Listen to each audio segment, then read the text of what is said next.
People who give the most get the most. This is one of the paradoxes of life that I found to be apparent, and it's just one of the few that we'll go over today in this video. So for that first one, people who give the most get the most. What does that mean? Well, what I find is that people who provide more value to others get more stuff in return. And that can come in multiple forms. So one example is within business. The businesses that give away the most free value to their customers will usually get the most revenue. That's apparent when you see businesses implement things called lead magnets, which are just free things that they give to customers before selling them on a more expensive thing.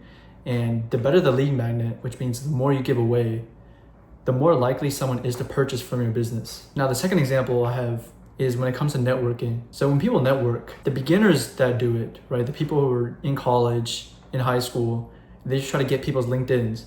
But the people who actually know how to network, they understand that it's about providing some sort of value to someone else that they can't create on their own. So as an example, if you want to learn something from someone, a beginner at networking would just say, hey, can you teach me this? But someone who is more advanced will go like, hey, I can do this for you. And whenever you go work for them for free, you have a chance to ask, hey, I like what you do. Can you teach me some of that? And the other person will gladly say yes. So if you want to apply this to your own life, you have to understand that if you want more stuff, if you want people to give you more stuff, you have to give away more first. And yes, that sounds unintuitive, like the rest of these paradoxes that we're gonna be going over, but that's just how life works. So second paradox, you get more done by doing less.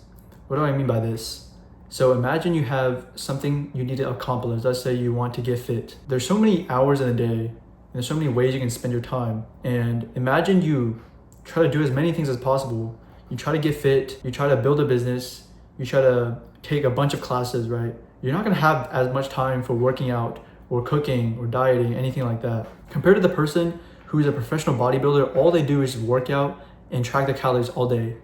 Which person is gonna be more fit? Probably the bodybuilder, because all their time is devoted to one thing. And it goes to show that when you have less things on your plate, you can devote more energy to a singular thing, which makes you better at it compared to other people who have more stuff to do. So third paradox, the more you try to get something, the less of it you get.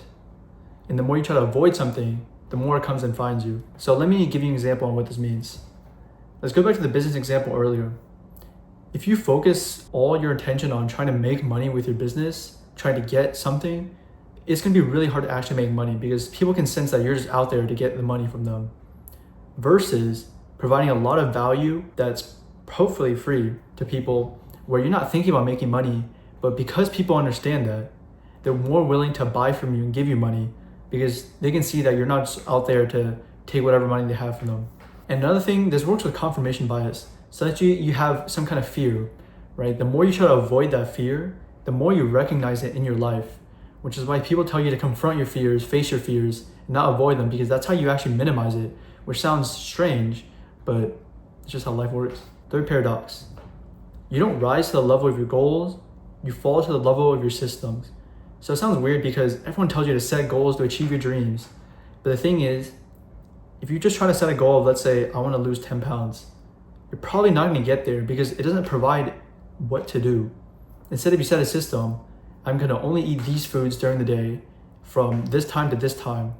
If you just follow that, you'll probably be more likely to lose that 10 pounds compared to if you just thought, I need to lose 10 pounds, I need to lose 10 pounds.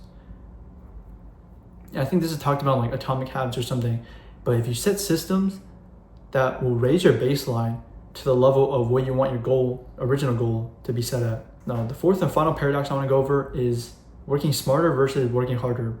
So I'm sure a lot of you have heard that you need to work smarter so that you can get more done within the same amount of time. But what people fail to realize that sometimes working smarter is just working harder, because in the beginning, you have no knowledge of how to work smarter. So the only way to get the knowledge is if you put in more reps to discover what you don't know.